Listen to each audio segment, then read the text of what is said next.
each one of these themes, we have somewhere between 3 to 5 actionable, what they're called priorities. Initiatives, priorities, strategies, whatever you want to call them. So what I'm going to do is I'm going to have you prioritize the priorities underneath the 5 selected themes. And there's ones of these are the urgent things that we need to get going on in the next 12 to 18 months. So the idea would be to have some critical initiatives underneath each of these 5 themes in red. Now, before we do that, we wanted to share with you another point of data, or what do you call it, a data point. And this is the way that, it's hard to read, but these are the way that management ranked the priorities. So there are 37 priorities underneath the 10 themes. And what we asked them was, what are the top-ranked things? And there are the top-ranked priorities down the right-hand column.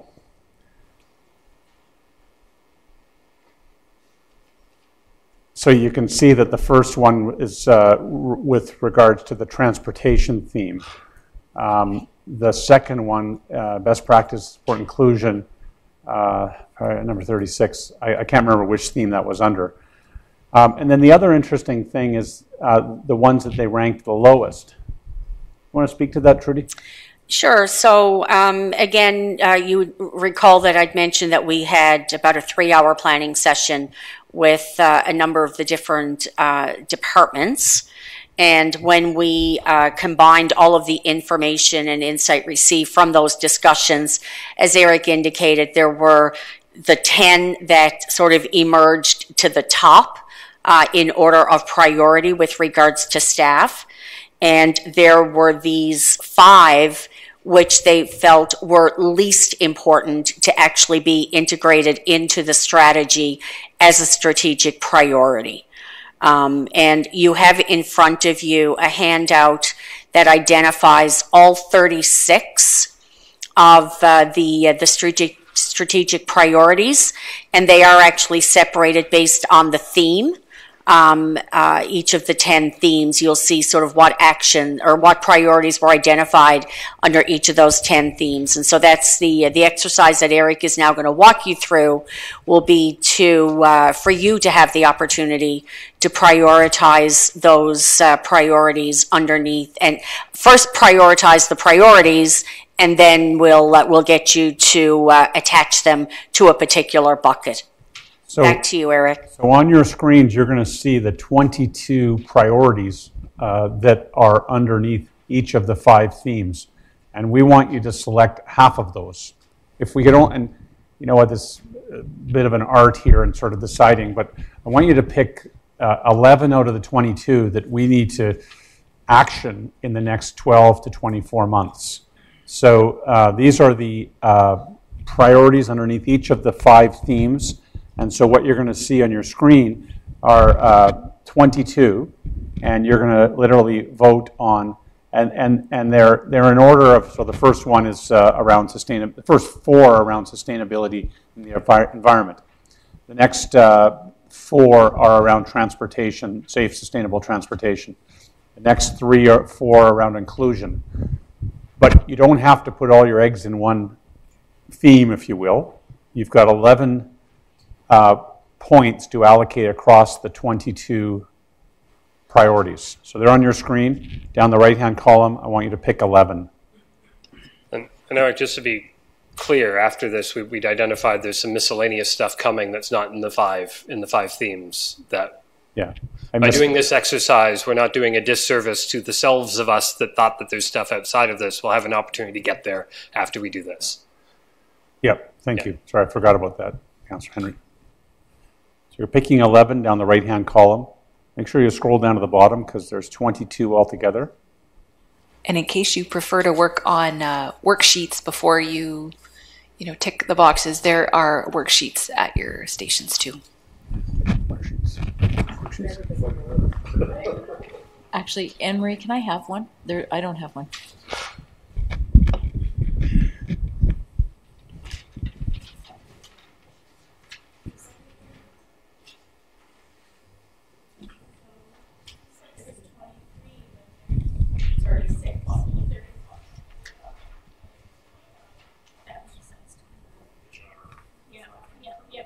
Exactly.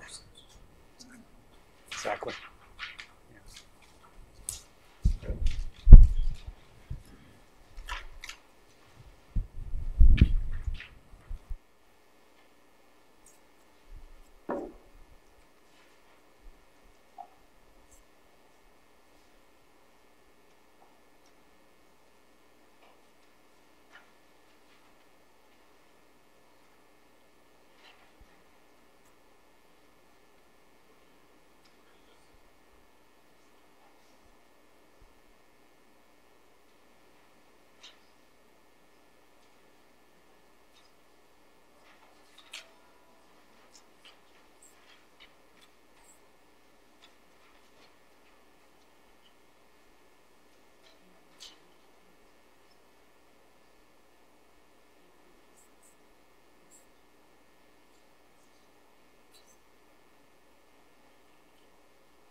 If I can just interject for a moment, I just heard a question. Where did these come from?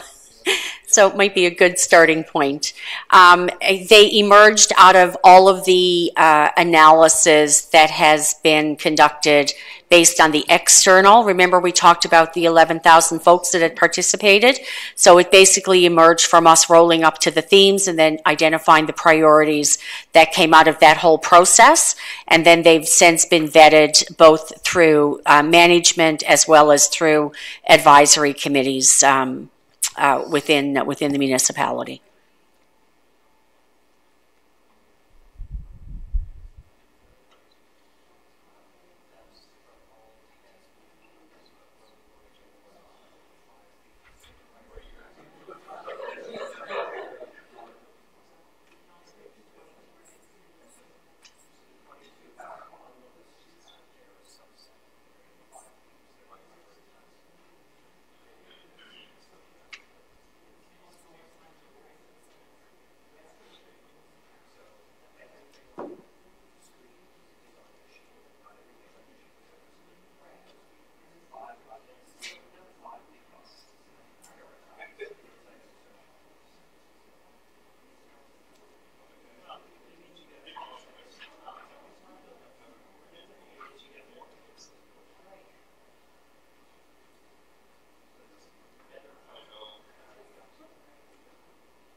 So what happens here, folks, is it shows the priorities that you have selected.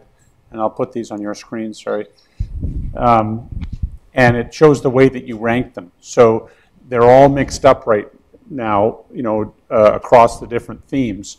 But the 7 of the 7 of you said strive for safe, well-planned, and well-integrated transportation networks that serve all modes of transportation and enhance connectivity and mobility throughout the city. 7 of the 7 of you said support efforts to increase the number of residents using public transit and active transportation. Both those come under theme number 2. and then so forth down the list. So what I'd like to do is to take these items, and I'm going to take the ones that receive 2 or more votes. So it's the top 19 or 18 or so, actually 17. And I'm going to slot them back into the themes as our starting point for sort of an action plan over the next couple of years. Then I'm going to ask you, what else have we missed? Like your ideas on other initiatives underneath these 5 themes, over and above these things, and I'm going to give you a miscellaneous bucket. So I just need about 1 minute of, Trudy, if you want to just talk further about this. Play that elevator music in your head. Just go right ahead. No, we're not having a break. No breaks. Okay, I'm ready to go. Sorry. So I need your help here, though, folks. So these are the 17 that received 2 or more votes. And I'll put these on your screen, sorry. And I just want to and I realize we already have them underneath themes, but the first one goes underneath transportation, right? The next one, support efforts to increase the number of residents. This goes underneath transportation. Sustainability lens on all services, that goes underneath the first theme, right? Capacity of neighborhoods to be solution-focused when addressing their local challenges. I'm assuming that's the strong community and resilient, right? Continue to focus on ensuring public spaces are vibrant and fostering opportunities for engagement. Thank you. Define measurable goals for energy and greenhouse gas. That's the theme number 1. Opportunities for engagement with and among diverse groups within the community. Strong community, right? Develop. Oh, I'm sorry. Thanks. That's what I'm just seeing if you guys are reading. Inclusion, right? Thank you. And actually, it's overlap. That's an example of one that can go in both, right? Develop strategies to engage marginalized populations and embed the recommendation of the TRC tribunal. That's inclusion, right? Adapt or expand existing communications effort to address diverse language and cultural needs. Thank you. Ensure that sufficient resources are assigned to the maintenance of existing infrastructure. Yay. Invest in new infrastructure projects. That's infrastructure. Support enhanced transportation links to the region and the GTA. That's transportation. Proactively address the needs of an aging population through responsive development, programming, and communications.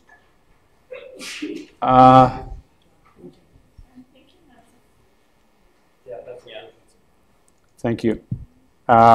Facilitate opportunities for youth to participate. Thank you. Demonstrate leadership in sustainable low-impact development. Thank you. More effectively engage newcomers. Thank you. Assess usage and capacity of existing facilities to ensure optimal usage.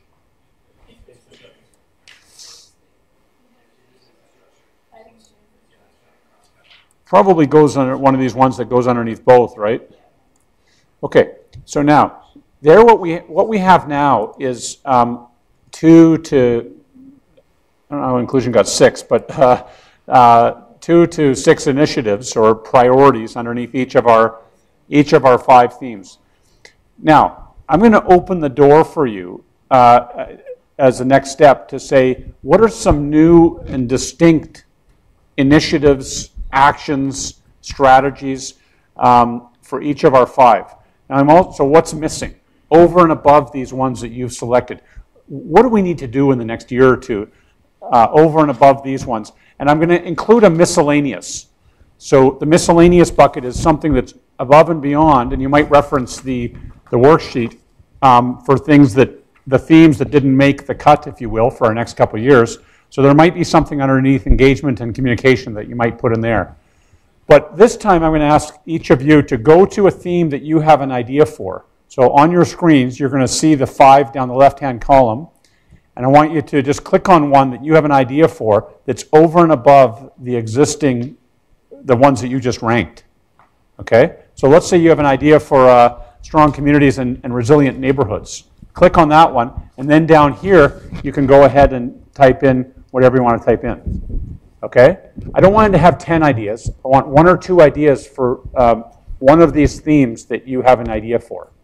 Okay, so click on any one of these and down the left-hand column, and then you click on the white box down over here, and you'll type an idea in. If you change your mind and you want to edit it, you'll just go ahead and edit it. Okay? If I can just add to that, if there are priorities that are under the other buckets that did not make it into the top 5, but you see that they fit within one of the existing buckets that have been identified, then certainly feel free to type that in as an idea as well. So this is the chance to add the must-do items over the next couple of years against any of our 5 themes. And if you have one that's over and above, then put it in the miscellaneous bucket. Again, I ask you to not put any more than 1 or 2 in a particular theme. Okay. You separate them with commas, yeah. Okay, so we're going to give you about 10 minutes to do this. Sometimes I do this in groups of 2, but I'll leave it up to you if you want to do this individually.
Eric, I think it's back to you. I think we're done this phase, so what's next? So I would like to absorb and understand the suggestions underneath each of these themes. And in some cases we have only 4, in some cases we have 11. So I'd like to make sure that everybody in the room understands them, and I am going to ask you to prioritize them. So at this point, obviously nothing's going to be lost, but if you count down all the ideas on the left-hand column, there's 40 or so ideas, and it would be helpful for us to get a sense of which ones of these are the most critical. So here are the ideas underneath sustainability and the environment. Anybody still typing? I'll put these on your screens, or you click on that. So there are 4 ideas underneath sustainability and the environment. So apply a sustainability. So the first 3 were, I think, from the initial work and the way that you rank them. And then somebody else says, take immediate and direct action to address climate change. On that one, can anybody just share with me what a potential role for the city is on number 4? And I know this is probably opening a 2-hour discussion, but just in terms of what you were thinking the role of the city might be. Anybody care to offer further amplification of that item?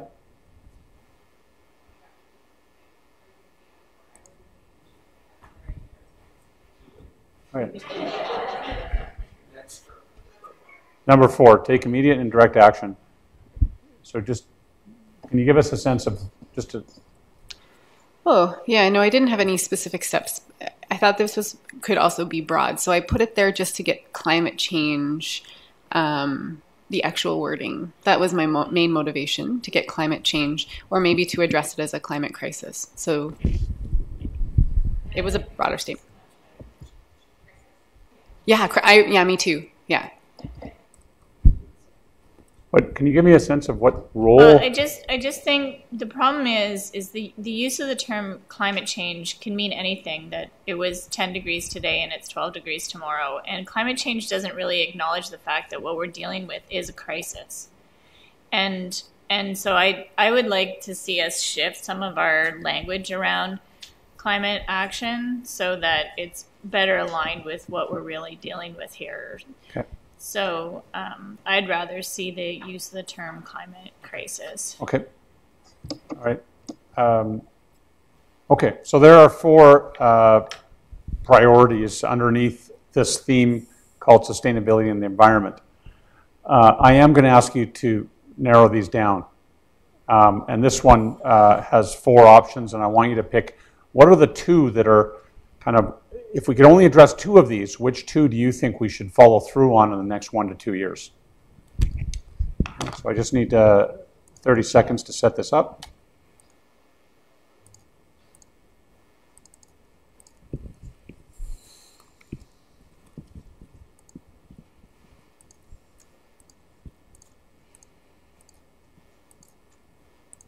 Okay, so these are going to come up on your screen.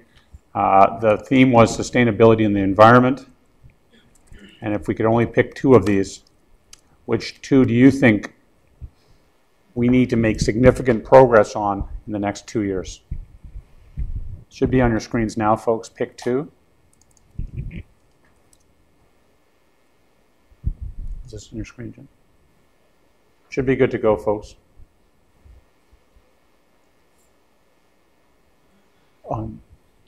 In the awareness thing. We will, yeah. So when I go back after this vote, just click on miscellaneous, and you can add it. Okay. After this. Sure.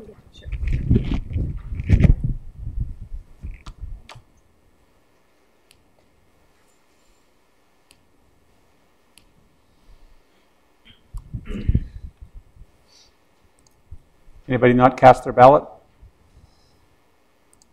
Okay, so here are the results, folks, and actually this is, to me, quite helpful, and 5 of the 7 of you said those first 2 ideas really need to be advanced, but, you know, the 3rd place one was pretty close, and so these are on your screens, okay? So this is just, I'm going to go through each of the 5 themes, as well as the miscellaneous bucket, and do the same thing. Here's the next one, safe, sustainable transportation. So these are, there are 8 ideas here.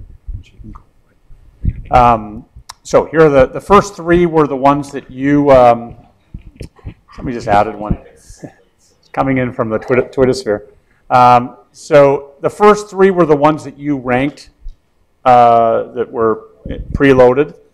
So then the 4th one, develop a plan for grid-like gapless active transportation network. Okay, if you don't understand one, let me know. Number 5 is use education and awareness to advance Vision Zero goals. Okay, use an equity lens to address priorities related to winter snow clearance. Create a traffic calming plan for neighborhoods that improve safety of pedestrians and cyclists, particularly in school zones. Assess new photo radar legislation for school zones. So any in there that you don't understand? Did you drag and drop it to the other one? Okay, thank you. So the 9th was added, but it belonged in a different bucket down the left-hand side. So any in there that you don't understand? Any in there that needs some elaboration? Any that we might group together? I think there's a hierarchy in here in my mind of some broader initiatives and some less broad initiatives that roll up. I mean, the first one there is the entire transportation network being, you know, good and stuff, so it works for people using all modes. And then we get into some specific modes and some things that are not quite tactics, but are closer to tactics for those specific modes. Right? How do we get pedestrians moving around school zones safely in neighborhoods? How do we get a well-connected active transportation network? That are all sub-bullets of the first one that I'd expect to see as actions that came out of those. So I don't know how we deal with some of. Are people feeling the same things? I'm seeing Trudy want to get in on some of this too. Thank you. That was actually the point that I wanted to raise. As we complete today, one of the steps that will go forward once the strategy has been developed is that your departments within the municipality will be meeting with this strategic plan, and they will be utilizing this to create their departmental business plans. And so there are several on here that I would see that may fall under a particular priority that staff may then utilize in their business plan as an actual tactic or action that they are going to advance. And we will make sure that this information gets shared with staff so that they have these as they're building out those business plans. They may be able to refer back to this document and identify those that are actually actions versus priority initiatives. Thank you. So, Councillor Henry's point, what I might do is move number 1 up as part of the almost or further articulation of what the theme is. And that leaves us with 7, whatever you call them, initiatives that I'd like you to prioritize. Is that okay, folks? That first one is kind of broad, and it actually is very helpful, but I want you to pick 3 of these. But before we do that, and I'll look for others to chime in, but I wanted to ask a question around number 1, in terms of number 1 that's left. It's a very passive, we have no role to play kind of language around there. Support enhanced transportation links to the region and the GTA is basically us telling Queen's Park to do some stuff. So support those efforts makes sense as the language, but support efforts to increase residents using public transit and active transportation is less active than I'd like it to be. And I have a feeling that sparked some more specific items that showed up here, because it didn't say we would do anything. I'm seeing nods around the head. So I'm not sure what to do with that, because I'm comfortable with the last half of that phrase. The first half doesn't really sound like something I want to put my check behind. Councillor Freeman? Yeah, and that's why I added the one around Vision Zero, because we were talking about using education and awareness to reduce traffic speeds, but really what we're talking about there is a Vision Zero where we're creating safe places and everything for pedestrians and cyclists. And so in number 1, that's what I'd like to see. What do we want to do? Do we want to use education and awareness to increase the number of residents using public transit? Do we want to do we want to take an active role in communicating, where we want transit stops? I don't know what that looks like, but it's like support efforts. It just doesn't, it's not an actionable item. Okay, so suggestions on how to make that more pragmatic? Just a comment about some of the things. I'm wondering if we're going down a little bit of the rabbit hole and whether we need to bump it up a little bit. I agree with Councillor Freeman that we need them to be action-oriented, but let the staff tell us the how. So my suggestion around that very first one, which disappeared. It was support efforts to increase. I would say that the most positive, and because we want to do more than the action plan, we want to increase the number of residents using public transit and active transportation. So the how is staff telling us how that's going to happen. And one of the things they may do is develop the plan. And the same thing, just thinking, have us think that way, because we don't want to limit what staff may come up with. Let them be creative. Okay. So I've said exactly. Yeah. Okay. And I wouldn't vote for it under those being the most important needs, those are the least important needs. And the final comment, if I could add, I'm wondering if one way that we need to be looking at these are making sure that we're picking things that we actually can have an influence and control over. So further to the chair's comment around the transportation links in the region and the GTA, that's not something we can do other than keep encouraging it.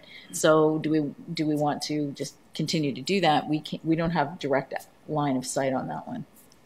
Okay, I'm not going to delete it here. You're going to have a chance to prioritize these. Right? So, point good, well said. Okay, so there are 7 any other questions about any of them? That's a helpful upgrades. Thank you for those suggestions. So I'm going to ask you to pick 3. I'm sorry. Yeah. I was just saying, I don't know who put in number 7, but I put in number 6, and I'd be happy. I'd instead of vote splitting on those 2 things, if you wanted to incorporate that as part of the traffic calming plan and inclusion of a photo radar. The chair's point. Mine was tax place, so I'll get it on the list. Somebody sees it later on. How about that? Is that okay? That works for me. I don't want to step on the mayor's toes. Okay. So, maybe literally, just not figuratively. I don't. Any other questions about those? Okay, so I am going to have you pick 3 of these 6. The theme is sustainable, safe transportation. And I need a 30-second joke. Just a second.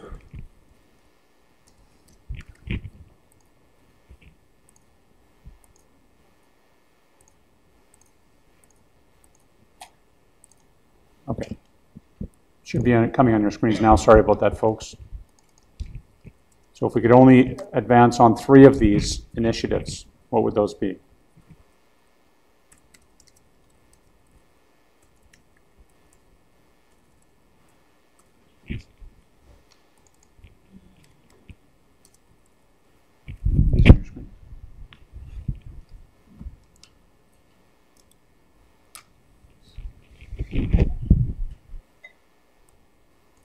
Oh, sorry about that. Okay.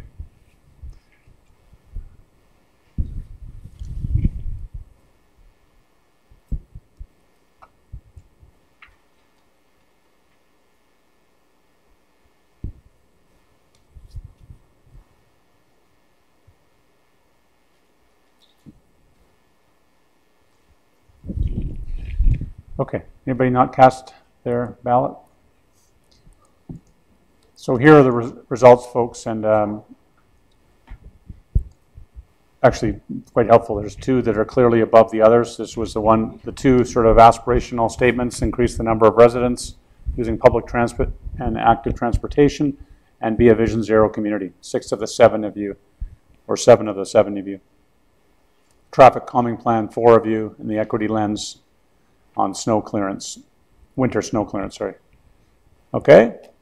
I'm going to keep going here, folks. The next one is inclusion. It interestingly had the most suggestions. Ouch. So the first 5, I can make this a little bit bigger. The first 5 were preloaded. Those are the ones that you ranked in our 22 actions. So create opportunities for engagement, develop strategies to include marginalized populations, expand, adapt communications efforts. So the ones that have been added start at number 7. Eliminate affordable housing crises. Embed best practices that support inclusion in all city business, operations, and service delivery. Can somebody just share with me how that relates to inclusion? Oh, I see. Embed best practices. Support inclusion in everything that we do as an organization. Got it. Never mind. Bring growing attention to the local gap between the rich and poor, including the economic and social impacts of this gap. Thank you. Reestablish a Youth Action, Youth Democracy Club. Go Ward 5 Councillor for the day. Okay, thank you. Establish a team under the CAO. Let me just... with an executive director responsible for human rights, equity, diversity, and the environment. Look to the City of Toronto model. Okay, so any questions about any of those? First of all, any that we might group together?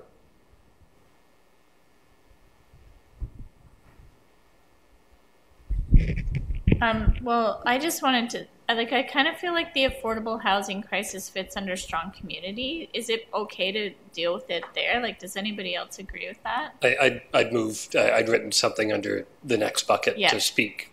I pulled one of the items that was on our worksheet from affordability forward into that one to talk to speak to that. So Jen seemed to be nodded. I think it was hers. So And then the Hang on, number 7, right?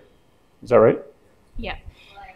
So then the other one, like I kind of feel like 1, 2, and the aging population. I kind of feel like they go together because it really is. Those are part of our diverse groups. So marginalized populations, truth and reconciliation, and aging population that clearly use different communication strategies. Like I feel like those go with item 1 and that they're elements in one. Like, does anyone else feel that way? Just a comment. The thing that to me that was a bit different with number 4. I agree with you with 1 and 2, but 4 talks about development programming and communication strategy, so it goes a little bit further.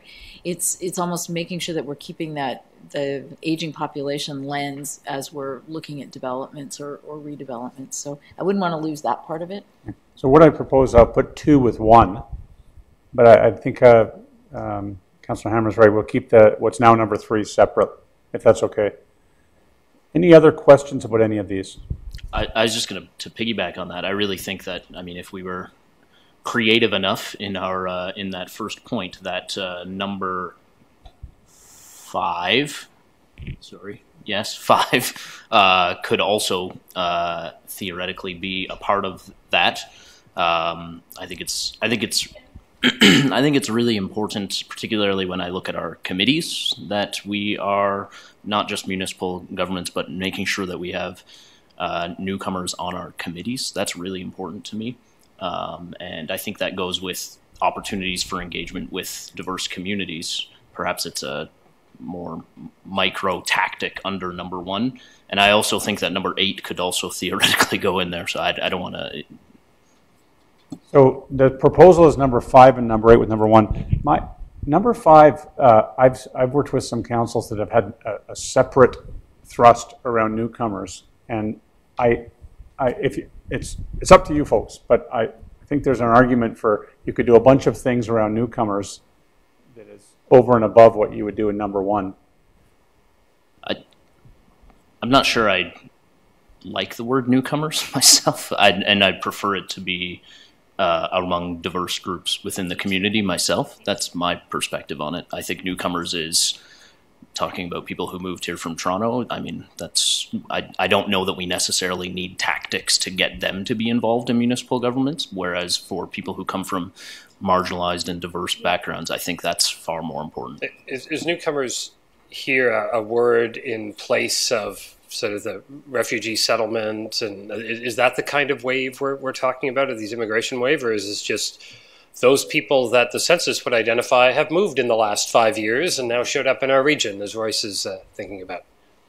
Trudy, do you want to offer up number 5, what the definition of newcomers? Yeah, certainly. So, from a broad perspective, again, and insights shared across the country, typically newcomers would be an inclusive term of those that are relocating, I think, as you suggested, from Hamilton to Waterloo.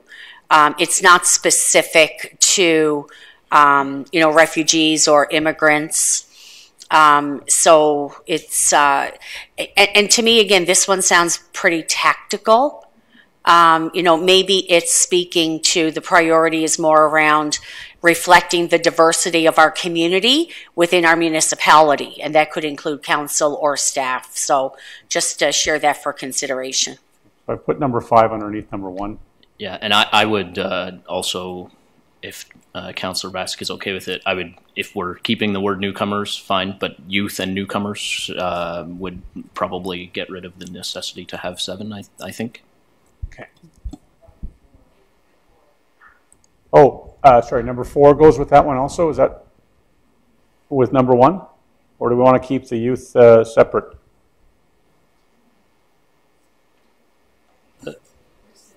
Okay. Anybody have a problem with me putting that with number 1? Item 4 with number 1? Okay. I'm seeing you're okay with that. I'm not going to have you merge this down to 3 ideas, folks.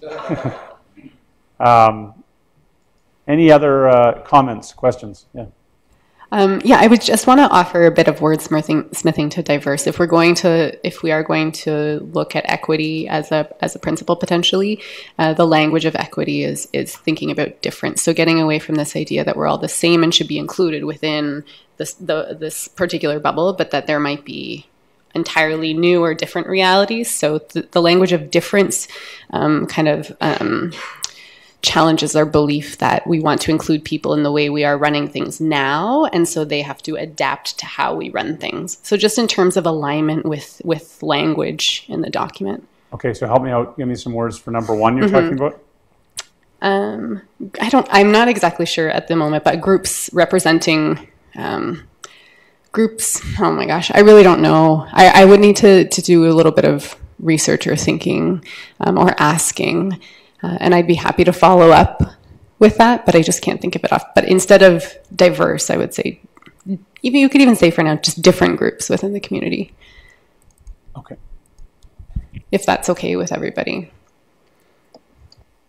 Okay. We can do some words now. But I think we understand the meaning of number one. Okay. Any other questions about the other initiatives up there? 6, reestablish a youth. Yeah, that's kind of tactical. Can I put that one up? Just so I don't lose it. I'll just put that up. Okay. Okay, so that leaves us with 6 initiatives.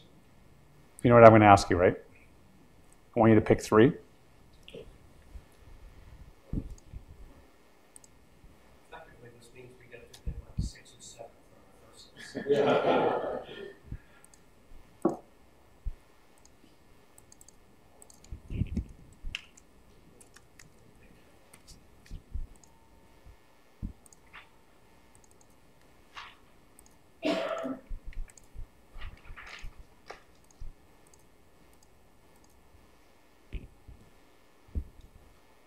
Okay, so the theme is inclusion.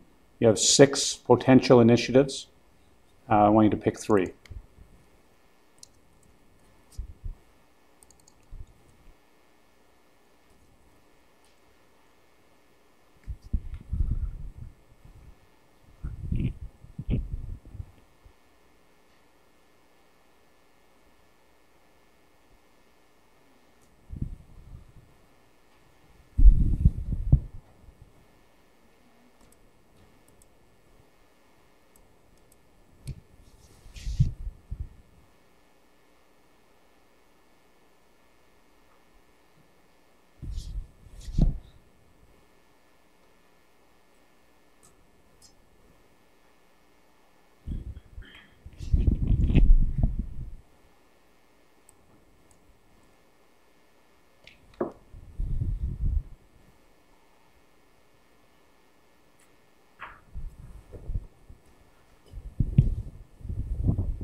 Okay, so here there are, and well, certainly a lot of alignment on the first one. Not surprising, that was the one we lumped in. A couple of ideas underneath that.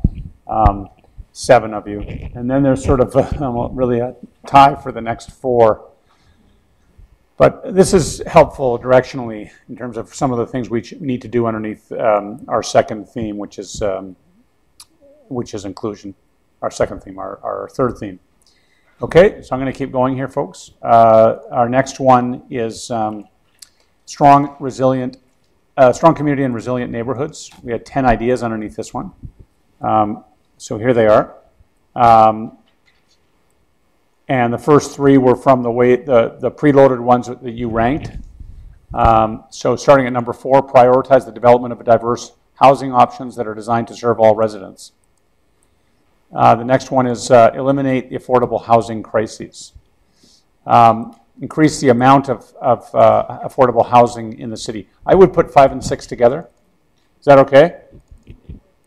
And I might just put both of those underneath number 4. But what's the best way to word that? Go ahead. I was trying to be proactive. I changed to just say increase the amount of affordable housing. Because I like to eliminate the crisis. We have to define what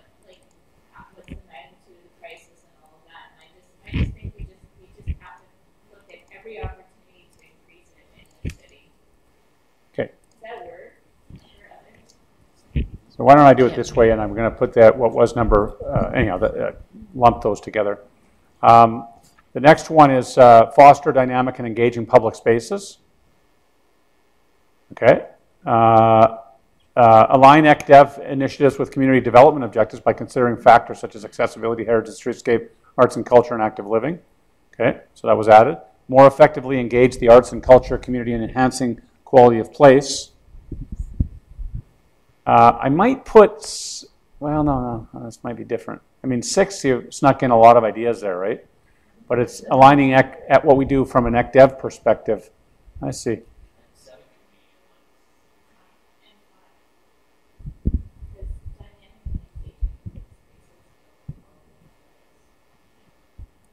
Yeah, so 3, 5, and 7, although that's becomes a, I think the public spaces we might keep separate. Can I put 7 and 3 together, first of all?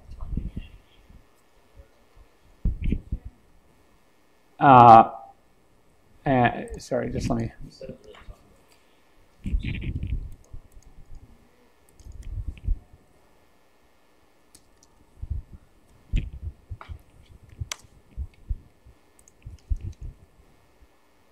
Okay, so I put 7 with 3, folks, and I like the wording in there. We can clean up the wording.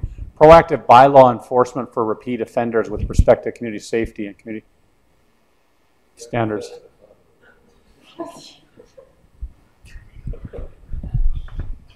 Questions about any of those 7, folks? Yeah.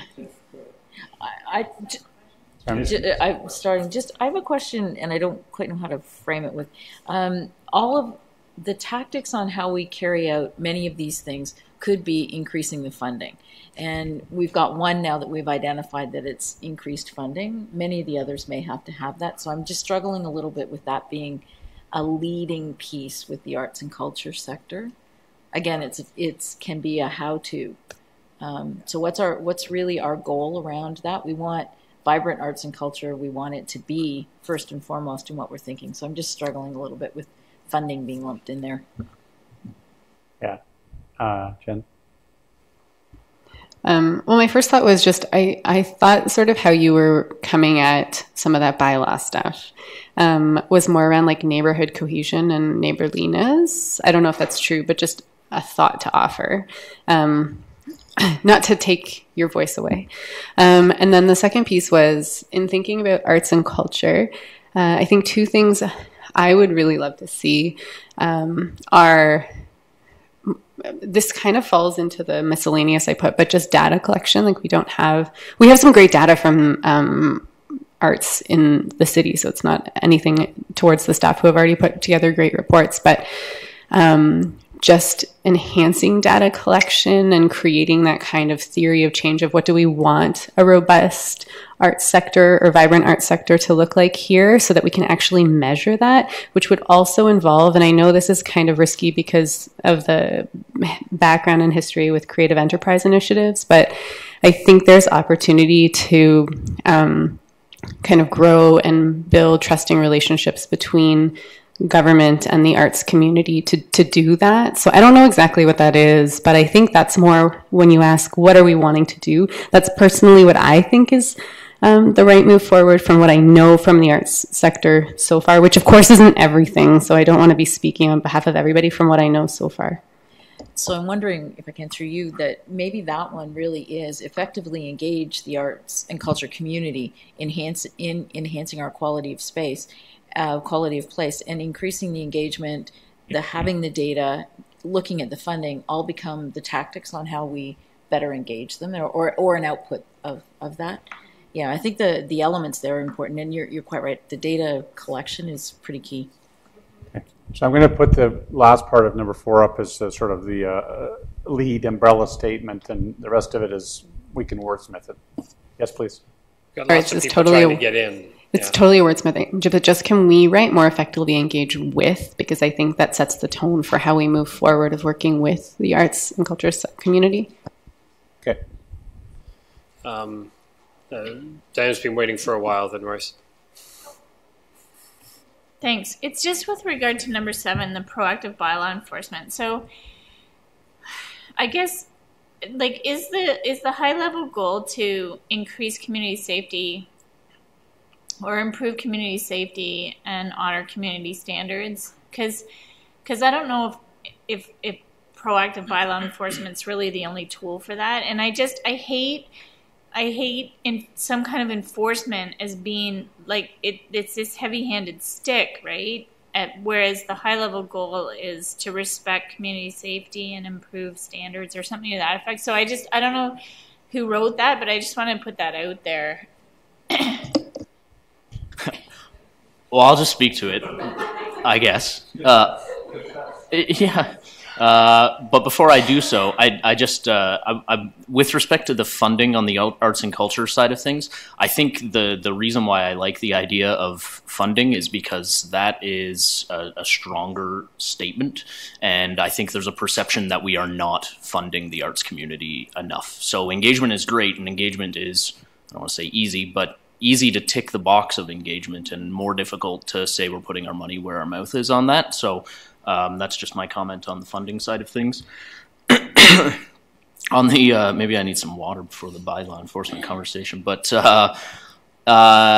I'm bringing this forward on behalf of my community. This is not a huge particular personal issue for me, but this is probably outside of safety and traffic speeds and safety in the neighborhood. This is the second biggest thing that came up to me when I was campaigning, and I'd be remiss to not engage in this conversation here.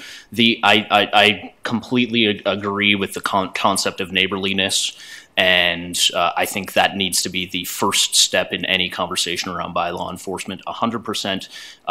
The issue I think that is occurring in my community anyways is that's been tried in some cases, and many people feel as though what's the next step? And if we have the bylaw, why aren't we enforcing it? And that's not to say that neighborliness doesn't come first. It absolutely does. And if we were to wordsmith this to put in something around neighborliness, I'm all for it. That's why I'm focusing really on repeat offenders. And there's two spots for me. Part of this is depending upon how our conversation may theoretically go around snow clearing. But if it's the same, especially with snow clearing for me is a link in the chain issue. If there's one person who is never clearing their sidewalk, the whole sidewalk is not traversable. And so we need to, it's not enough for us to just be neighborly and say, hey, clear your sidewalk. At some point in time, we need to be, and I guess what I'm getting to at the root of this is, how do we track who the repeat offenders are internally in the city so that if it's the same people over and over again, that we maybe need to have a little bit more of a heavy-handed approach with those people. I'm not talking about somebody who's away for the weekend and didn't clear their snow and then they come back with 5 tickets on their front door. That's not what I'm talking about. I'm talking about the same, and in particular, with respect to rental property owners. Not all rental property owners are bad, and many of them do keep up with community standards and safety issues here. But the perception, at least anyways, is that those are the people that are the problem. And so that's why I bring this forward here. When we're talking about strong communities, the overriding commentary that I received from a vast number of people in my campaigning was that my community is not as nice as it used to be. So okay. I'll leave it at that. Thanks for that clarification, Royce. I see this under that number 7 under housing as well. Would that be part of it? Because in my neighborhood, though, there are some issues with safety and standards in housing, not just snow removal and that kind of thing. So if it's more broad than just snow clearing. Okay. It sounds like we should keep it the way it is, first of all. No. Yeah, I'm not so sure still, with respect, because the way I'm reading it right now, the focus is on proactive bylaw enforcement. And when I listen to what you, Royce, what you've said, or Councillor Broadley, what you've said, is really looking at community safety, community standards. And one of the tools could be proactive bylaw.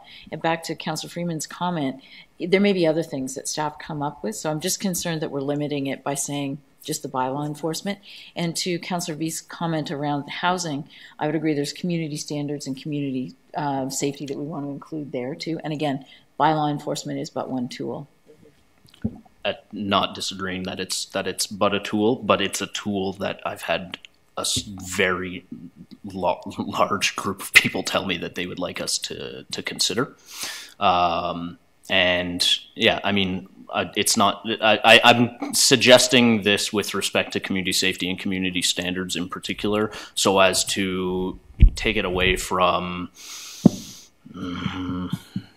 parking maybe and other things that are not necessarily as related to safety and community standards.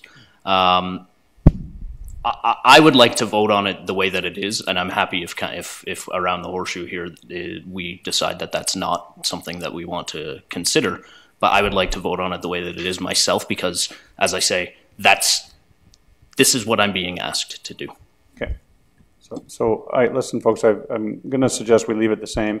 We need to move on because we still have a couple of things to do before we adjourn. So I would like you to prioritize these. There's 7 of these. I would like you to pick 3.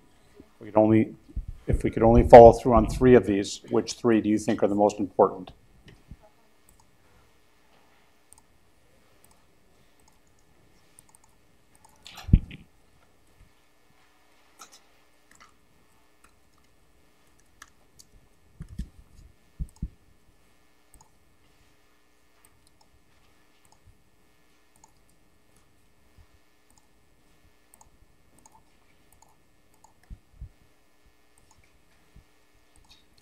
Sorry about that. It should be on your screens now.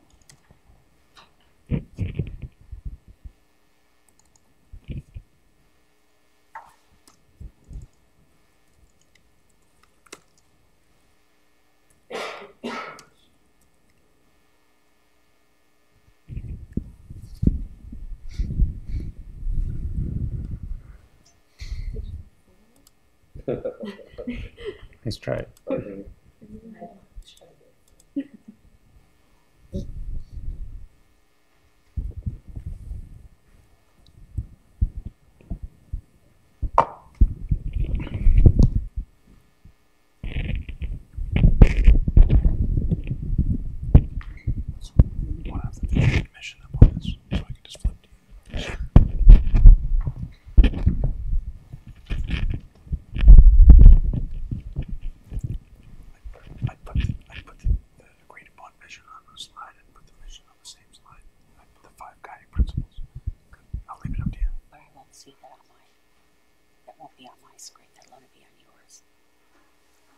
Okay.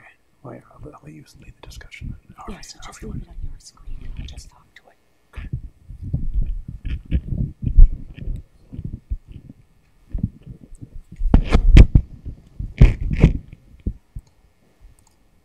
Okay. So here are the results, folks, on strong community and resilient neighborhoods. And the affordable housing, all 7 of you said that should be a priority in the next couple of years. The focus on vibrant public spaces and fostering opportunities for engagement while promoting diverse usage among community members, 4 of you. And then effective engagement with the arts and culture community, 4 of you. So that's helpful directionally. I'm going to move us on to our last theme of the 5. And that last theme was infrastructure renewal. So just 5 suggested priorities, 3 of which were preloaded. Ensure sufficient resources assigned to the maintenance of existing stuff. Invest in new infrastructure projects that use smart technology. Assess usage and capacity of existing facilities. Develop engagement strategies that effectively communicate and balance community priorities, and then ensure that sufficient resources are assigned to the renewal of existing infrastructure. I added 5 because 1 doesn't include it, so we can combine them if council is interested. Maintenance is the ongoing day-to-day operating and maintenance piece, whereas in renewal I was thinking of capital renewal. I was seeing them as operating versus capital budget pieces. So at least that's how I understood it from what I've seen at the staff. That's probably where it was coming from on the staff level. Okay, so I'll put those. I'm interested in some clarity on number 3. Councillor Veith and I had a conversation about that earlier, of different interpretations. Like there was some interpretation that that's a sustainability bullet. I didn't read it as a sustainability bullet, so I'm curious, what kind of bullet is that?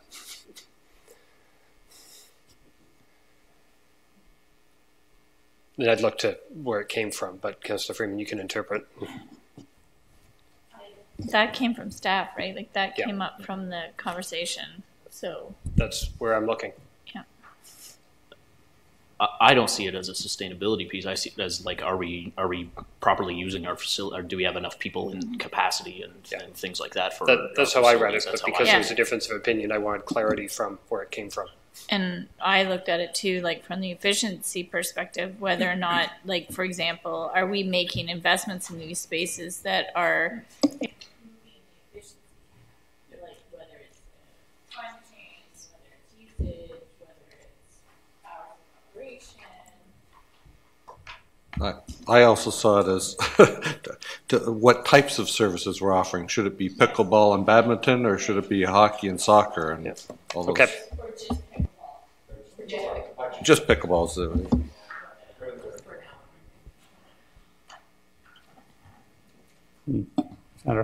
Just to go back to the comment around 1 and 5, can those not be combined and it be assigned to the renewal and maintenance?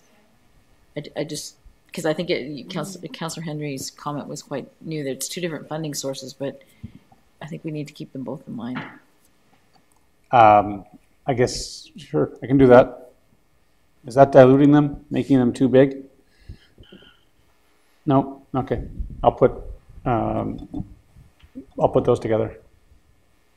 If I could just speak to the number 4 there, since I put it in. This was under our engagement and communication. This was a priority under the engagement and communication theme that I'm pulling over here. I just think it's really important that we are, with respect to infrastructure renewal, I think it's really important that we are engaging the community on why infrastructure renewal is so important, because I think it's not always obvious and clear to people, and in particular, given the significant deficit that we're facing in this regard, I think engagement strategies with respect to infrastructure renewal are really important. Thank you. Okay. Yeah, like for me, I feel I agree with the comments that Councillor Bodley made, because I feel like we aren't telling our story. We're letting other people tell our story, right? We let the consultants give us an asset management report that says we need an infrastructure levy. We let the newspapers write a story that says we're going to complete all our infrastructure renewal in 10 years, right? So we're not telling our story, and we're not telling it the way we want to tell it, or at least not the way I want to tell it. But anyways, I think that there's a lot of truth to that, because you can stuff as much money into this, but if you can't communicate why you're doing it and how it is you're leading that change, not following the flaming messes, right? Right. Okay.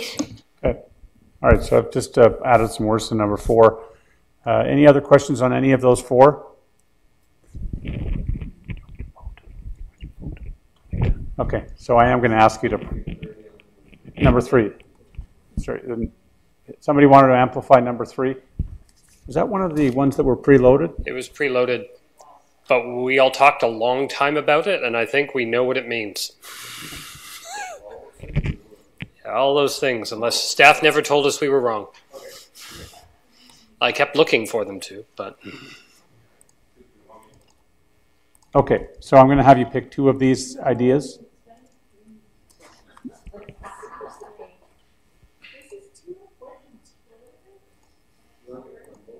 May I offer something? Okay, just offering.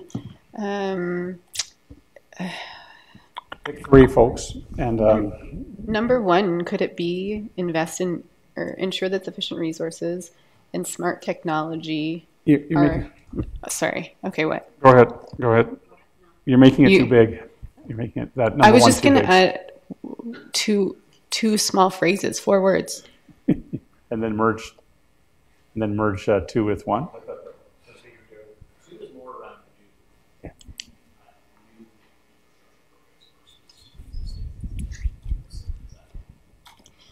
Well, I was going to add some words that were going to account for that. Yeah. Okay. Maybe merge it. Yeah. I should have written it down.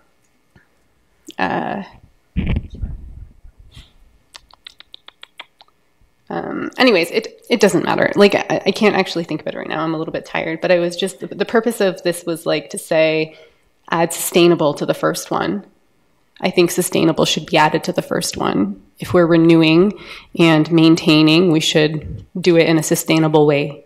So let's at least just, maybe can we add that if everyone agrees though? I'm just looking at Royce and he's nodding, so Sure. I'll put that in number 1. And I think that's fair. It's the overlap between the infrastructure component of many of the things we had in the environment bucket to begin with. So it ought to be well accounted for in that respect. Yeah. Okay, so pick 3 folks on your screen. You're voting 1 off the island.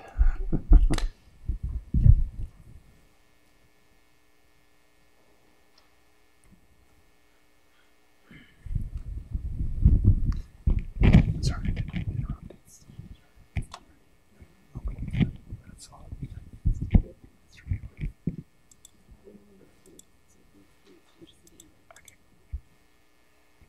You're not making any choices.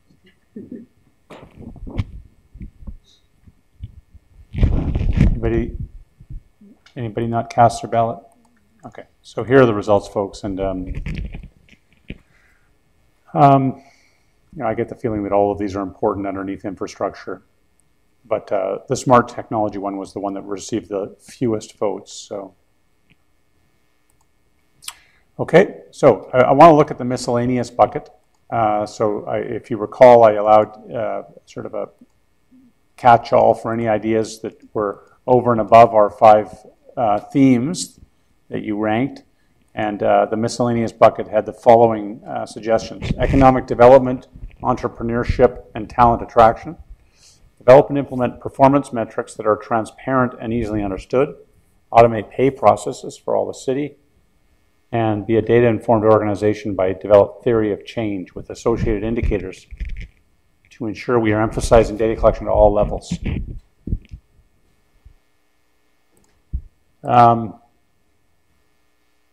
Questions about any of these?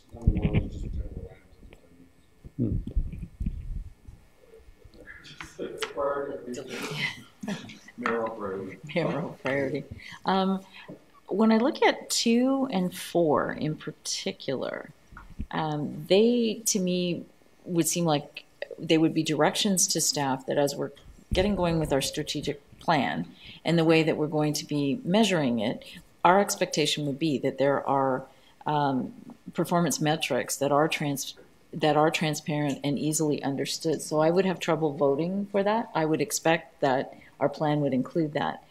And with number 4, I like the comment, the concept that we are a data-informed organization. But again, to me, I'm wondering if that really is, again, more of a how-to and an expectation that we would be putting that in place to achieve the themes or the directions that we've got. So I'm just struggling with that one being I know something Trudy has that we have something to to put say about energy that. to. Yeah, thank you. And actually, that is exactly where I was going to go. As part of the process with the departmental business plans, there will be the identification of an area where they can identify specific performance measures. And as you know, I mean, when we're looking at measurement, it has to be quantifiable, so there would certainly be data-driven. If I can just to add to that, the other piece that's pretty unique, and I've learned this quite a bit from Councillor Bassick, that the theory of change also gets you, as you know, gets you thinking about you're going to do this to get to X and what are the steps. So if that's sort of the philosophy or the direction, the way the plans are coming together, I think we'll start to achieve that. Excellent. Thanks. I don't think so. I've put 4 up with number 2, called it an umbrella, gather data, measure, assess, and I realize there's a lot of points or a lot of content in 2.1. I don't think there's any value in prioritizing these. I mean, these are sort of miscellaneous ideas that need to be considered. Okay, so that's, yes, please. I just wanted to add on to the mayor's ramblings, if I could. Talent attraction and retention. Retention is pretty important for us as well, too, particularly given our student population. You missed a word, Dave. You need to ramble slightly longer.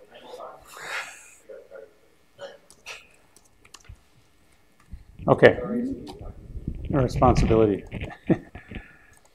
Okay, good. All right, so those are the 5 themes, and we've gone through priorities and initiatives underneath each one of them, and you've ranked the ones that are sort of most crucial. So now we're going to loop back to the vision and mission conversation and ask you, maybe you're so tired right now you don't want to talk to me, but if you recall the vision, and do you want to flip to Trudy's presentation? So we're going to come back to the vision and the mission. We had 2 options with the vision. Jen, do you want us to not go back and pause and talk about a few other things? What did we miss, Jen? So the other thing about number 3, which is what I put up there, but I think that actually falls within something I've been meaning to bring up, so I'll just do that now quickly as I can, which is the kind of the tech process that happens here. So I'd be really interested in investigating the modeling Guelph. I mean, we've got lots of really amazing tech people in this community, and some cities have even bigger tech teams. So this is to say we have a tech team, IT team, and I want them to stay and actually grow. And maybe do we have in-house software developers? But what would a software development team look like instead of actually contracting software out from other organizations? It's just a conversation I'd like to have. So I guess if I were to put that in here, I would say look at I don't know, like robust, streamlined tech solutions for the internal. So corporate excellence tech. I am tired, so I'm just going to throw words. Who's going to make something out of them? Ramblings like I did. Yeah.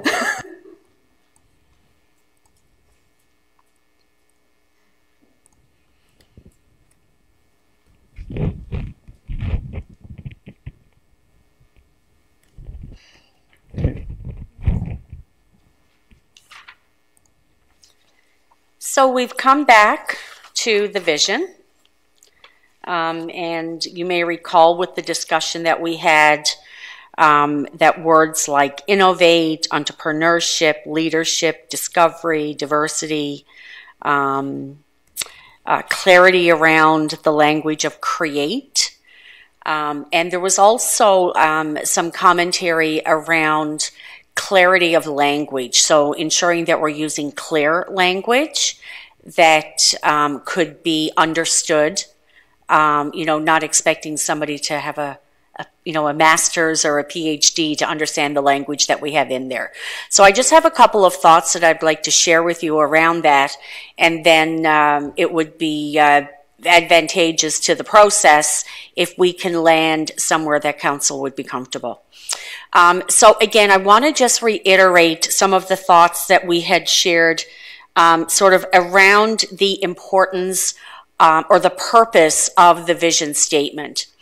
And specifically, when we think about the vision, we need to think about how it's going to be used and how it's going to inform and influence how I behave, how I respond, how I reflect on my community. And, employees of the city have clearly emphasized that they feel very strong about being able to reflect the vision in their own work and the work that they see the city doing over the longer term.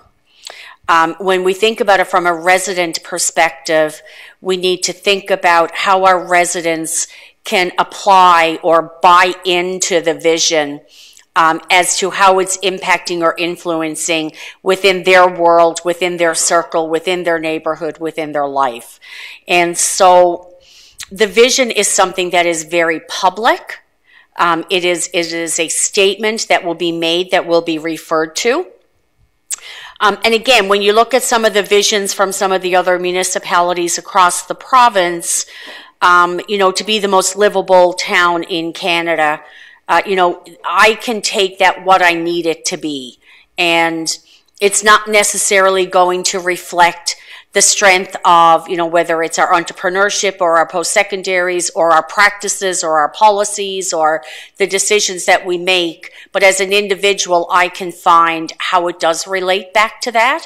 And really, that's where we're trying to land. So whether it's landing on, the one that we have here, or whether it's landing on something that's slightly different, could be shorter, obviously that's direction that we will take from council. But I just wanted to share that as a bit of a commentary leading into council's discussion around this. So can you flip to mine? So we've gone down and now we've come back up. Thoughts and input based on the work we've done today, Sandra? I just have a couple I'd like to throw out as possibilities. They're just not landed there yet, but they're just there. Two options: living, learning, creating as a community, or living, learning, creating together. Living, learning, creating as a community, or living, learning, creating together.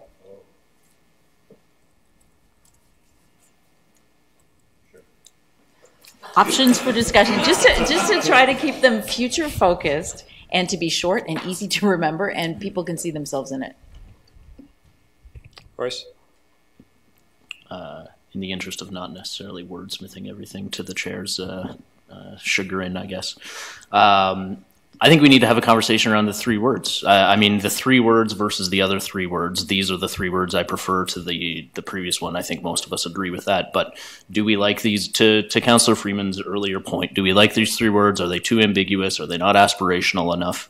And I think we should be engaging in that conversation before we start wordsmithing it. I love your wordsmithing. I prefer it, but to the current one.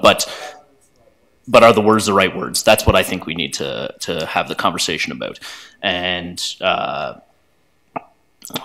in the interest of pushing the conversation along with respect to whether they're the right words, some of the words that I would like to see would be something around equity or equitable.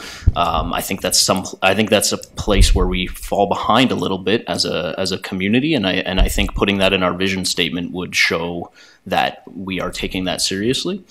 So that's the first thing. I think if we were to include something around equity, I'd feel a lot more comfortable putting in something around entrepreneurship, because I think that's true about what we do in our community. And although that word, as I said earlier, tends to leave people behind, if we are sort of putting that together with a commentary around equity, that would be great for me.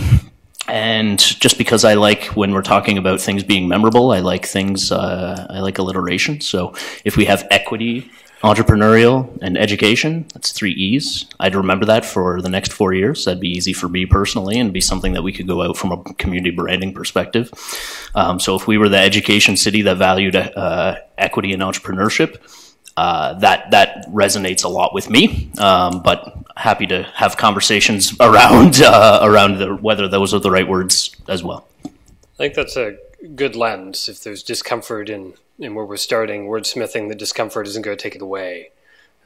So I think that's a helpful contribution. Things to say now that Councillor Bodley's put that in the middle of the table.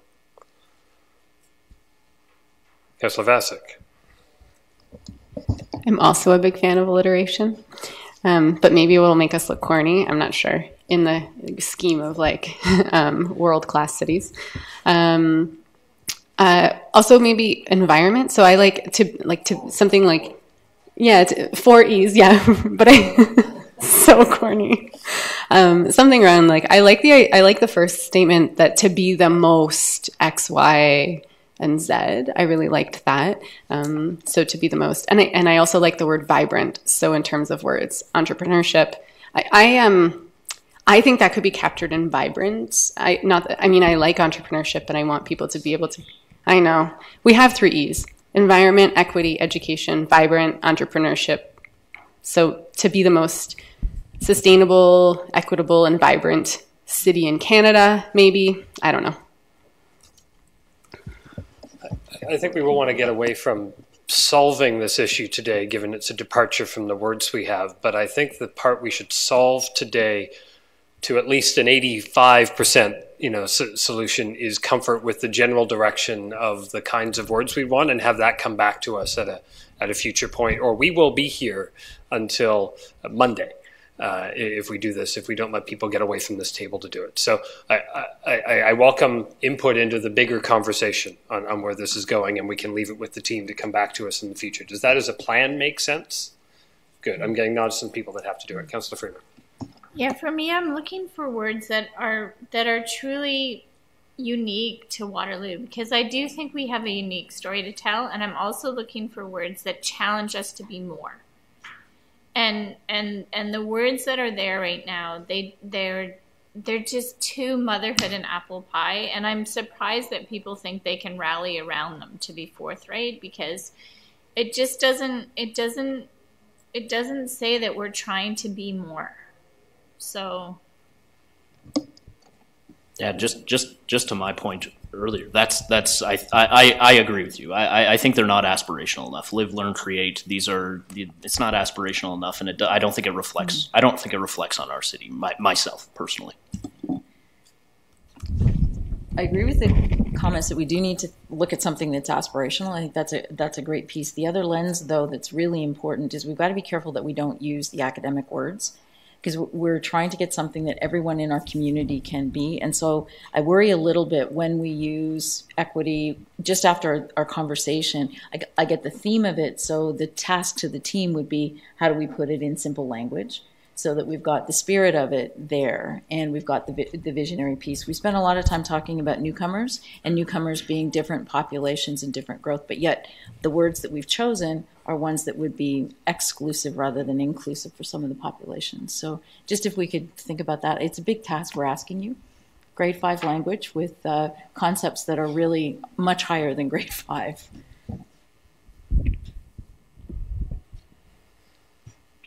Other input.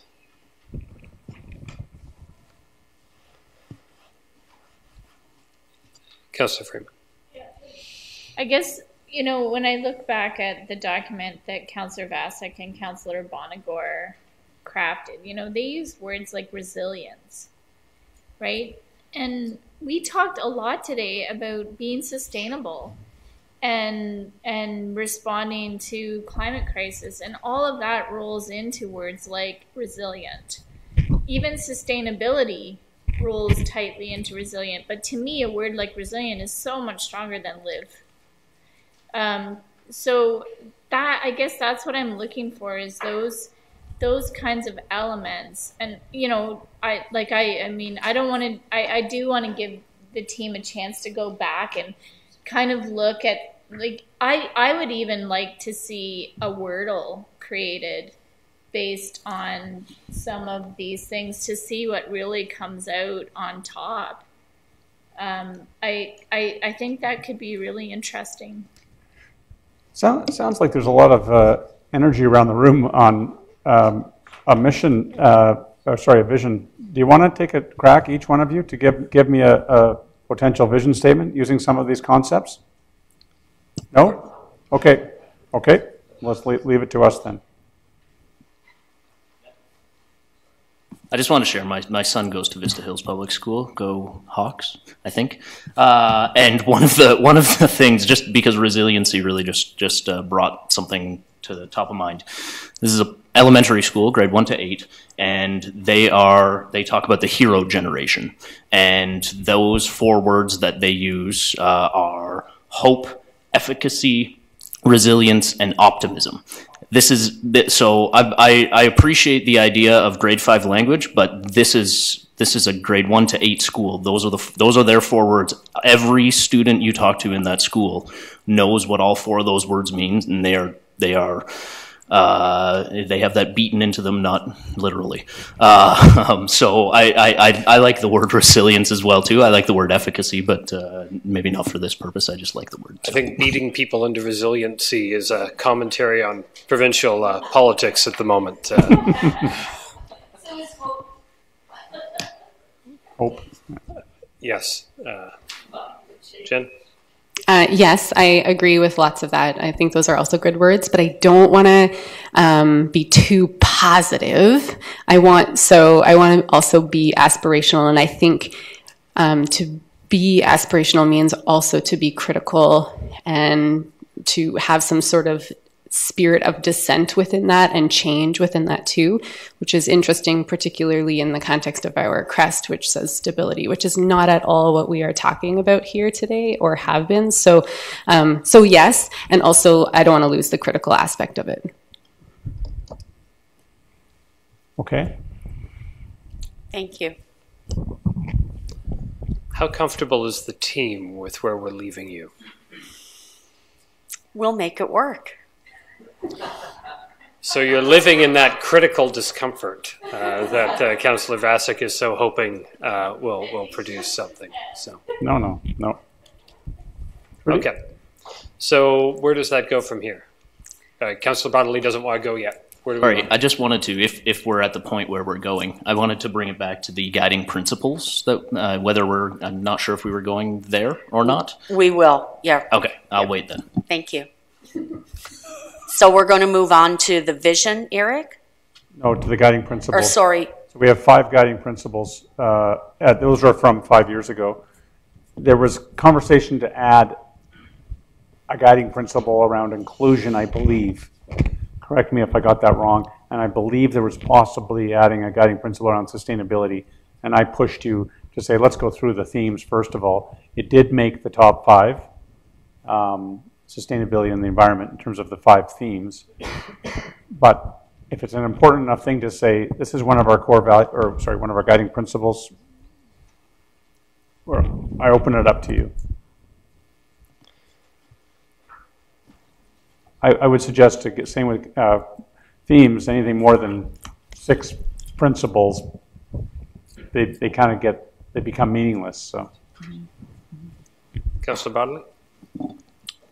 I didn't want to step on your toes there on that either. I'm not really, I think those are great, but I don't know whether or not they belong here or if the fact that they're in the themes is enough. I wanted to go to effective communications, that one, particularly given that doesn't seem to be emerging as one of our core themes.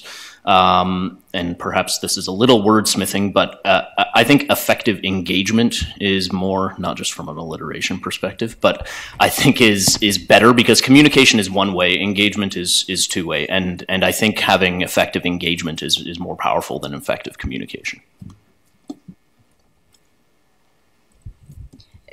Just back to our earlier comments and discussions, the guiding principles are a piece within the strategic plan, but they're also guiding principles that we would use for each and every decision we may be making. So I like the idea of inclusion being part of a guiding principle, because it reminds us as we're making the decisions.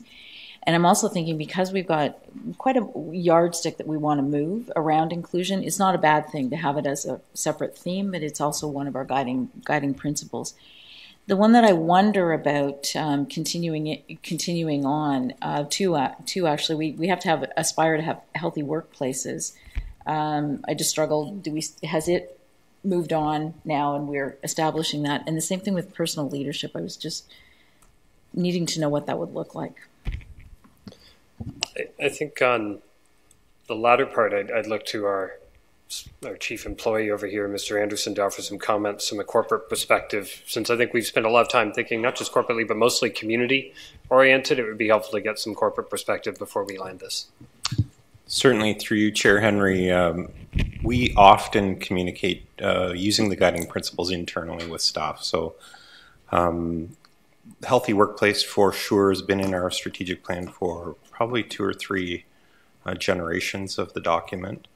And it is really speaking to the workplace internally and just how we do our work from a health and safety perspective. And really kind of punctuating the importance on that aspect. Personal leadership, again, has been, I believe, in our strategic plan for 2 cycles. I think the only new addition last time was actually fiscal responsibility.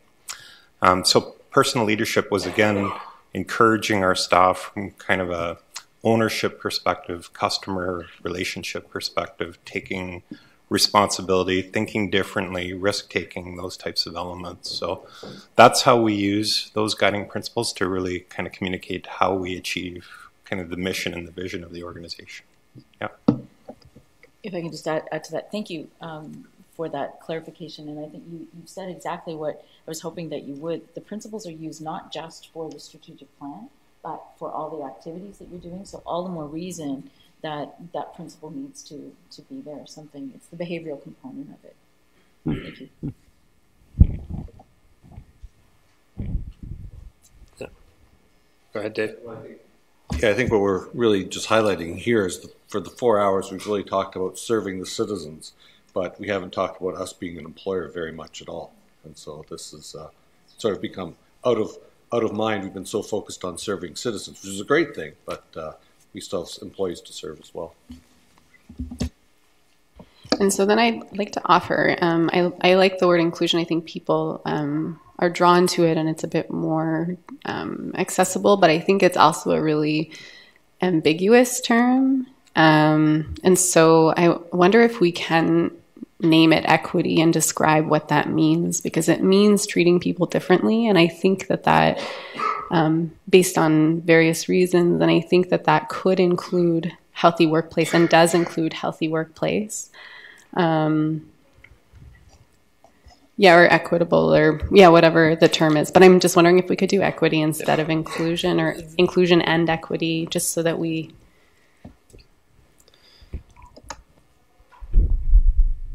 I heard 2 things there. I heard replace inclusion with equity, and I heard add equity to inclusion. Well, adding is my concession. What I really want is equity. I have no problems not making the concession and leaving it as one word that has a meaning that results in better inclusion. If you have an equitable practice, there's an output of that that supports and encourages more diversity and allows people to be included and feel included. So I think equity is a higher level practice, and if we have to have Mr. Anderson and his team explain that to staff on a basis that's part of this learning community we talked about, which you do need to introduce something new to create enough tension to open up some space to have a conversation that's different than where people normally are. Councillor Freeman?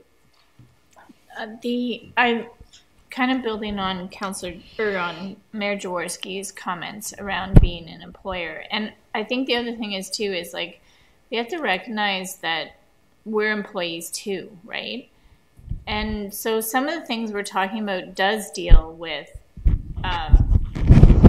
like us too. Like when I look at equity and inclusivity, I think that's one piece, but a healthy workplace, like with the increase in harassment and bullying and online social media bullying and all that kind of thing, like I think we have to be stronger in calling that out at every level, because if we don't call it out on the emails that come to us, they're just going to continue it on with staff. And so for me, like somehow or another, like whether equity and inclusivity in the workplace rolls in healthy, I don't know, but I think like there has to be a zone that is safe for people, and healthy also gets to that safety perspective for me too. Like there's something around that I can't put my finger on, but it's getting worse, not better.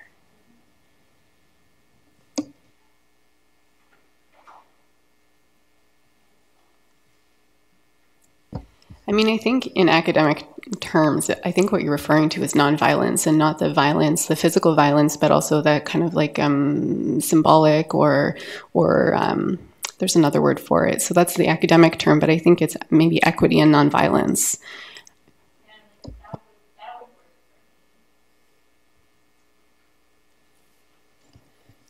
I think there's lower level language of healthy and safe workplaces closer to legislation on some of those public pieces. But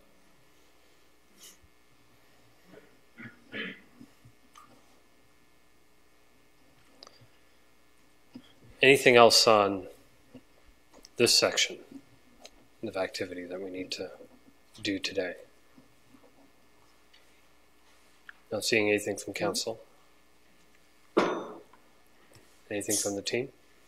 Just some clarification, if that's appropriate. Yep. So, if I'm understanding correctly, we are looking at changing effective communication to effective engagement. We are looking at leaving in healthy workplace, healthy and safe workplace.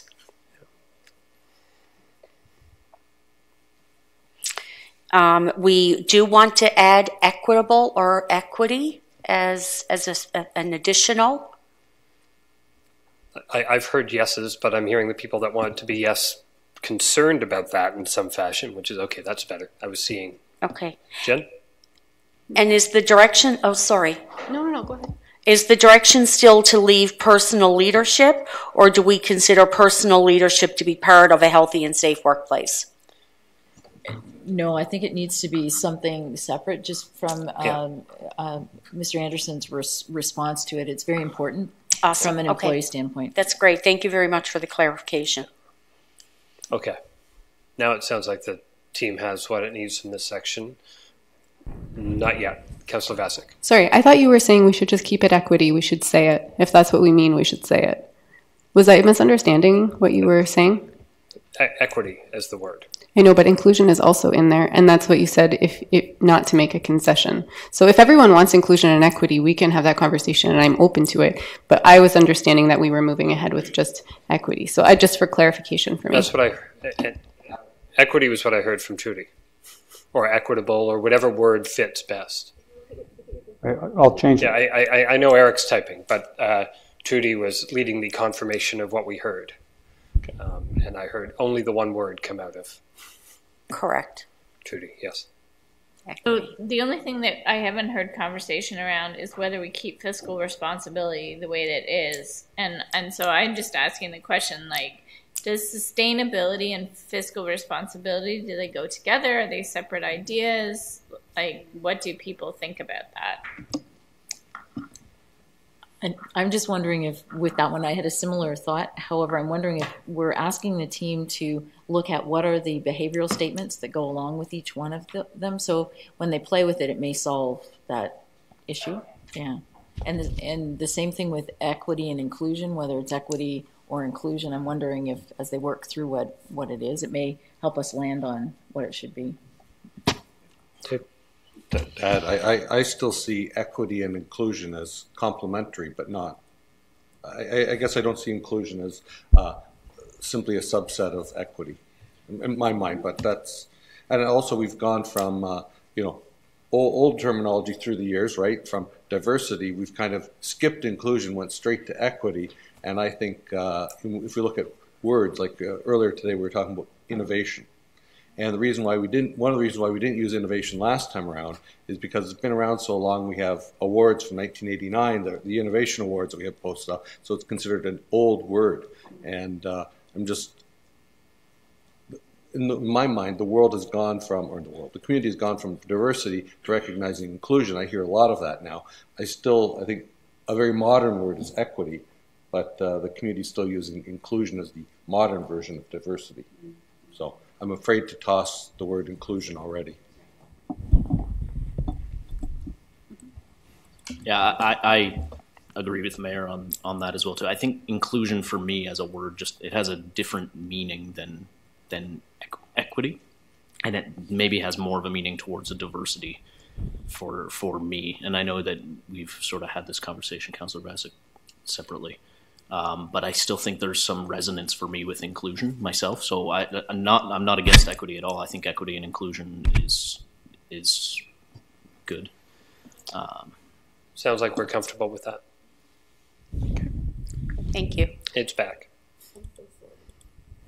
And another one, Councillor Bassick. I just wanted to also cross-check with you guys about sustainability, because it's also one of those words that's pretty nuanced. So I was just curious if we mean sustainability, which is sort of a vague term, or do we mean environmental stewardship, for example? Just curious.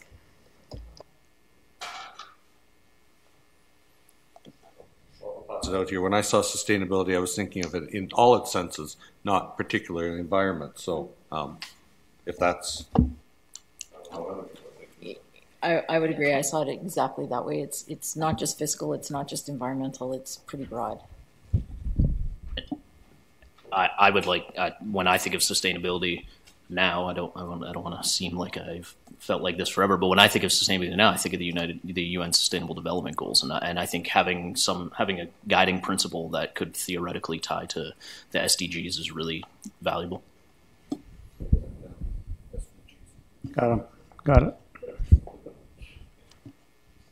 I can get to some behavioral statements that I think can, there's some good language around the broader definition of sustainability that can be captured in terms of thinking and approaches and practices in a succinct way. There's lots of stuff out there. One will have to choose one, and council will have to be not too overly perturbed, because there are a lot of choices there and none of them are overly horrible.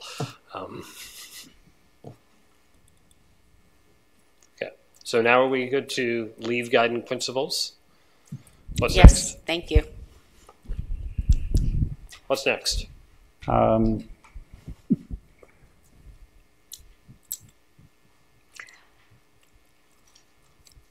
Actually, Eric, if you can put it back to my screen, then I can speak to. Thank you.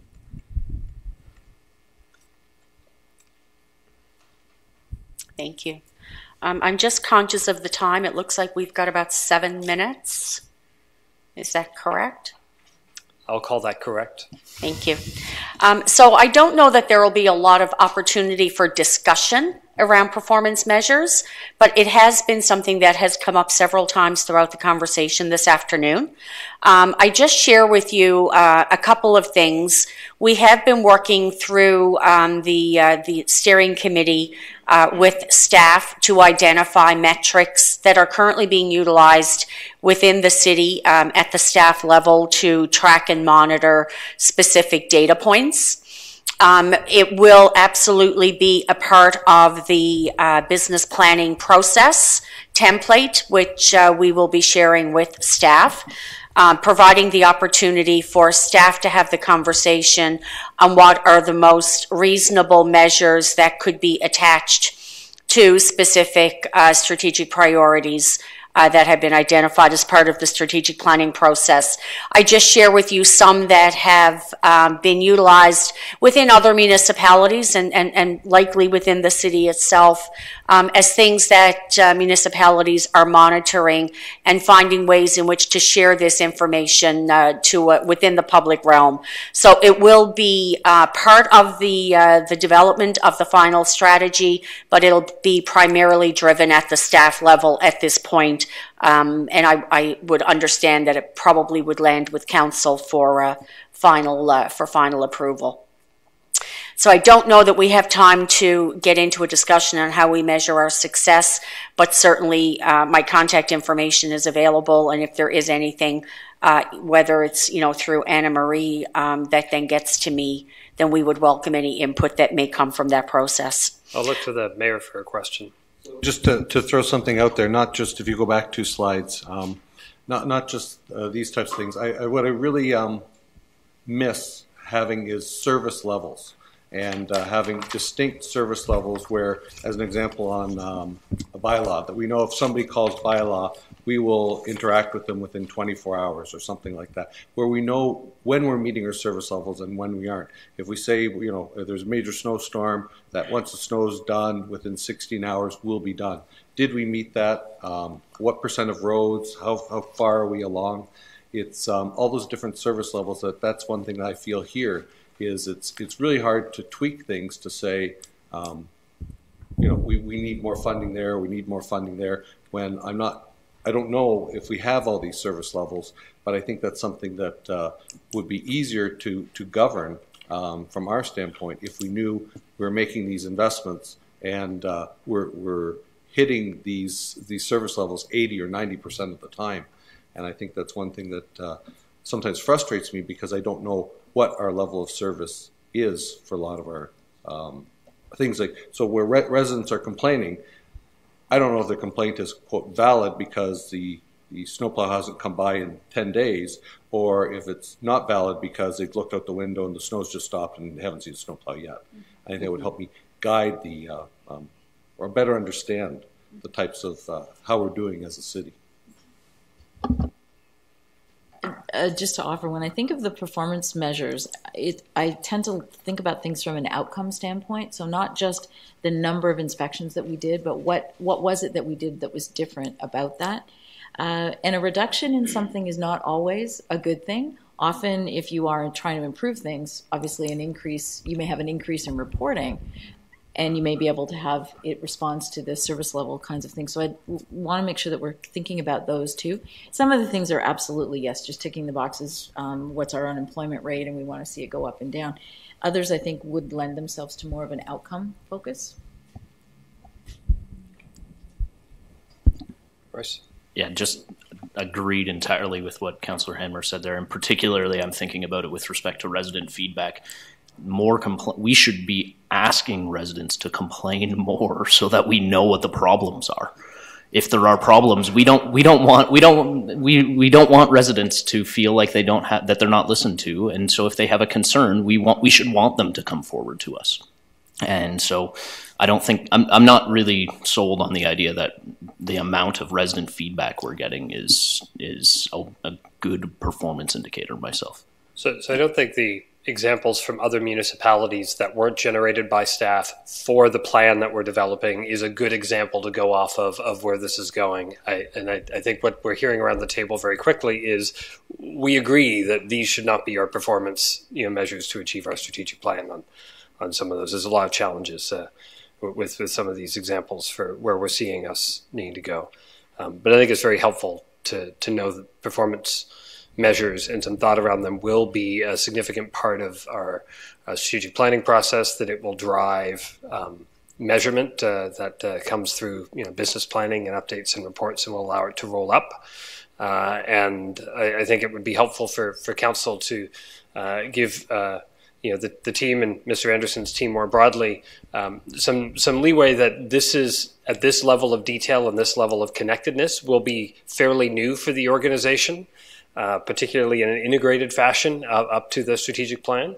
And it would be helpful if we exercise some degree of patience and understanding as we waded our feet into water that can be difficult for staff that have 15 projects on the side of their desk and the phone ringing off the hook, to get their head around how to do this really well when this hasn't been part of their day-to-day business. So I see it as this will be a good step forward in this plan, and we'll get even better in the next council cycle from having learned from it. So I offer that point of hope for understanding as we work through it, that we won't have it perfect this time, but we'll make some good strides. And I expect some good results, Mr. Anderson, with that bit of leeway.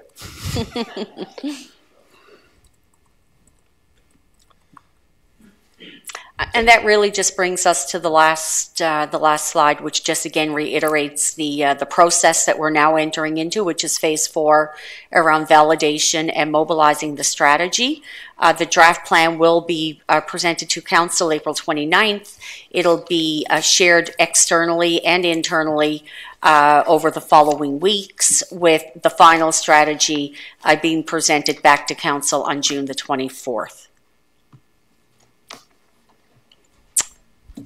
Thank you very much. It's been a great conversation. We captured some great insight and input, and we have a task ahead of us to go and make sense out of all of this. So appreciate your input. Thank you. Thank you very much, Anna Marie, Trudy, Eric, and the team behind all of that from across the city.